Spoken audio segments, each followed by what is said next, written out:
Just want to let you lot know that if you're watching this clip on the Fozcast YouTube channel, the full episode is now available to watch exclusively on Spotify, and it's free. Come on. I want to take you back to Liverpool days, making your Premier League debut. So you came on in the 89th minute for somebody called Philippe Coutinho in a 3-1 win versus Fulham. Brendan Rodgers brought you on. What do you remember from that day? Very little, if I'm being honest. It was quite a blur. It was something where, listen, I grew up through Liverpool, and I think it's quite well known. I was a Liverpool fan growing up, and it was something that was something I always dreamed to do. That was something I always wanted to do, and to kind of actually do. I always remember the player liaison coming on after the game. This is something I do remember. I was doing the runs. Come on, 89, but you still do the runs after the game. You know what it's like. And I'm doing the runs after the game, and he come on to me and he went, "No one will ever take that away from you," and that kind of stuck with me. That because that's something that will never be taken away from me, and that was something I worked so hard for. I think Studdy scored a hat-trick on the day. The one thing I do remember from the game is Studdy scored his third goal, and you might find the clip somewhere, I don't know, and Carragher was doing the dance with him. Jamie Carragher. It was the stiffest dance ever. Doing the dance with him on the pitch. Yeah, doing the dance. So that's something I remember. In terms of me coming on, I hardly touched the ball 2 or 3 times, but it was something that, like I said, I'd worked so hard to do it, and like the player liaison said at the time, no one could ever take it away from me. What were you, 21, 22? Yeah, would have been. Yeah, I think it'd have been about. I went on loan to Sheffield when I was 21. Yeah. So I think it was just before then. So yeah, around about that age, something like that. So with Ben, sorry, just quickly, with obviously being coming through the system, being a Liverpool fan, Ben, when you were a kid, you were a Spurs fan. You've said in the past, Ben, like that playing football, it kind of takes away almost like being that fan, and especially going to Everton last year. Are you still a Liverpool fan, or does that dilute? No, and I think Fozzy's right. I think it's something where when you play football, and I really do believe this, and especially for someone like me, kind of when you come up against the team you support, it's so hard to then support that team when you're desperate to beat them. Desperate. Like when I went to Everton last year, I got so much stick. Honestly, people and Evertonians giving me loads of stick. Kind of, I think you were probably wondering kind of how I was going to react. I would never have gone to Everton if I didn't really want to go to Everton. I was so desperate to go to Everton when I got the opportunity because of the size of the club, what they were telling me at the time, and being part of that club. So I think when I properly started playing football professionally, it completely goes because you're so desperate to beat them. When we ever went to Anfield, whenever Liverpool ever come to Molineux or Goodison or whatever it was, I was so desperate to beat them that fan side completely leaves you. So in terms of being a fan, it was so hard to do, and I don't think supporters necessarily understand that sometimes because I get so much stick even now from Liverpool fans. Everton fans at the start, they're fantastic with me now as well, to be fair.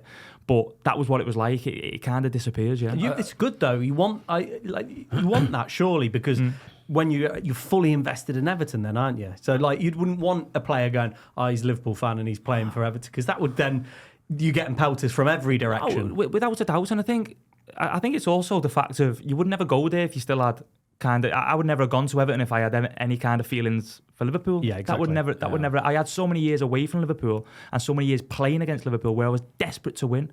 Now I wouldn't be desperate to win if I still kind of had a little bit of a soft spot there. Do you know what I mean? Yeah. So when I got the opportunity to go to Everton and I got a bit of stick, I was thinking to myself, surely people know that I would never have come here if I weren't going to give absolutely everything and I'd run through that wall there for winning with this football club, and that was kind of how it becomes, and that was what I become like. I think as well, people probably they don't. Well, unless you've done it, you don't know how many nerves are attached to playing Premier League football week in, week out, especially when you're playing the big games and stuff.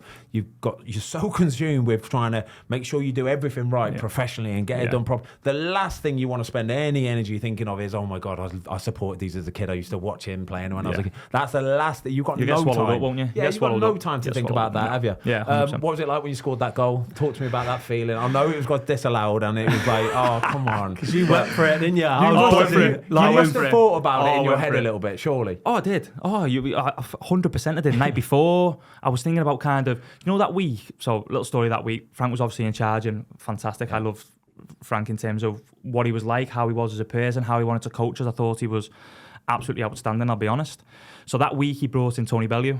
So obviously Tony Bellew's massive blue, huge, a bigger blue as you can imagine. So we're all in the meeting room, and it was like a quiz, not a quiz show, like a talking show where there's 2 chairs set up, and the lad who does the Everton TV was like asking him questions. So big Tony Bellew rocks in, size of the door, massive, comes in and just starts telling us how big it is to Evertonians, what it means to Evertonians, how long we haven't beat Liverpool for, Goodison, and all these different things. And I thought it was brilliant. I'll be honest, I absolutely loved it. I love kind of looking at it from a different perspective. I think it'd been brilliant for the boys who were in the room to listen to an actual proper supporter who loved Everton, bled Everton, everything about it.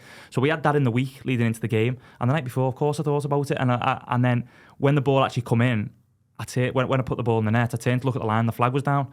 So I thought, oh my God, all that was going through my head was I've won the derby for Everton against Liverpool. I've won the derby. I've won it. Because I think it was quite left, 60, 70 minutes, whatever. Yeah. So all I had in my head was I've won the derby. Oh my God, I've won the derby for Everton. This is unbelievable. So going for it, just because of what it would bring Evertonians. Like I said, I fully invest in, no matter where I'm playing, similar to any footballer that we know, mates. It's in terms of you fully invest in that football club at that time to give the best that you've got for that football club, and I was no different. So to see it get chalked off was absolutely gutting, to be fair. That was one of the questions I was going to ask. Me and Ben were going to ask about the Merseyside Derby and do the local lads instill what it means to the club. But obviously with Frank, that's fantastic that Frank...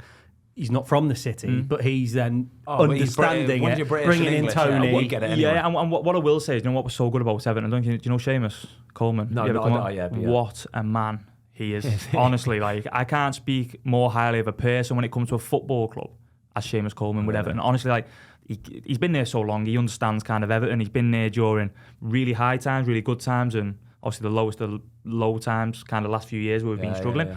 And he's been kind of what he means to that club and what the club means to him. You see it every day. He lives and breathes it. The meetings he used to have with the boys, just him on his own, kind of towards the end of last season, were just... What, him basically? Just right, lads, pulling the lads. I want to talk about stuff. Oh, just pulling the lads. Just saying, listen, how much it means to people. You don't realise, like, he lives in the city. He's similar to kind of me when I was there. And everybody who sees him at traffic lights, in the shops or whatever, he goes out in a cap and it's like, just trying to... Because he's thinking, like, we're struggling here. I don't really want to see people. Do you know what I mean? Because he feels a bit embarrassed and different things. But he was pulling people, saying, you don't know what it means to people, what's going on now. Like, we're struggling big time. It's killing people. And the conversations he was having with the lads were unbelievable. This is the kind of stuff people need to see and hear more about. Honestly. Like, I honestly think a lot of football fans think footballers just want to come in, get the money and then go home. And like, it's not that way, is it? There are so many people in football clubs up and down the country that genuinely care and they pull in the right directions. And sometimes they get bad reps in the press and whatever and this and that. But unless you're in that club and inside it, you just don't get to see it, do you? No, 100%. And people like him, and by the way, I can speak about most footballers like that. Sure, I really do believe I can speak about most footballers like that. There's so many like that. And you feel it when you go there because you fully invest. It's like when we were speaking about Leicester before, kind of, I felt like I've let people down by getting injured. Yeah. Do you know what I mean? That's what you do as soon as you go there, because there's so much kind of... Football's so big these days, mate, and it's massive. It's everybody's sport. And you just don't want that feeling of letting people down. And we said, when we was at Everton all season, especially the second half of the season, don't be part of this team if this giant of a club goes down, because the people remember it forever. You'll be part of this team. And luckily we wasn't, and we stayed up and whatever.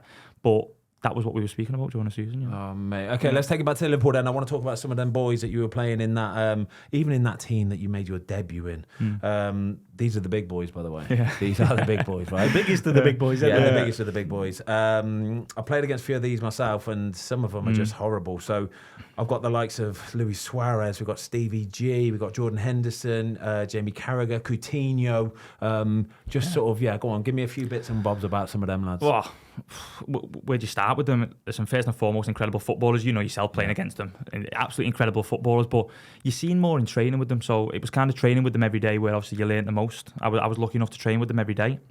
And it was something where the things they used to do in training were just mesmerising sometimes, especially when I was a kid. Do you know what I mean? When you're a kid and you're kind of coming up and you're thinking, obviously you can play football, but when you go to that level, it's just a different level, isn't it, completely? And what they used to do, and Steven Gerrard, for example, he never ever used to lose a tackle.